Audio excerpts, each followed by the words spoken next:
અને હવે વિગતવાર સમાચાર તો અમેરિકાના લુઇસવિલે મોહમ્મદ અલી એરપોર્ટ પર કાર્ગો વિમાન ક્રેશ. ઉડાન ભરવા સમયે બનેલી ઘટનામાં 7ના મોત તે 10 ગંભીર રીતે ઇજાગ્રસ્ત. મેકડોનાલ્ડ હોનોલુલુ એરપોર્ટ પર જતું હતું વિમાન.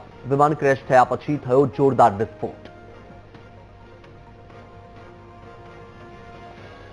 તો વધુ એક વિમાન દુર્ઘટના અમેરિકાના લુઇસવિલે મોહમ્મદ અલી એરપોર્ટ પર સર્જાઈ છે, જ્યાં કાર્ગો વિમાન ક્રેશ થયું છે અને જે સમયે આ દુર્ઘટના ઘટી તેના સીસીટીવી ફૂટેજ પણ સામે આવ્યા છે. તમારી ટીવી સ્ક્રીન પર તમે જોઈ શકો છો. ધડાકાભેર આ વિમાન ક્રેશ થયું હતું અને આગ ભભૂકી ઉઠી હતી અને કાળા ડિબાંગ જે ધુમાડા છે દૂર દૂર સુધી જોવા મળ્યા હતા.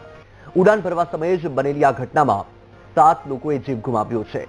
આ સાથે જ વિમાનમાં સવાર અન્ય 10 લોકોને ગંભીર રીતે ઈજા પહોંચી છે. મેકડોનાલ્ડ હોનોલુલુ એરપોર્ટ પર આ વિમાન જતું હતું.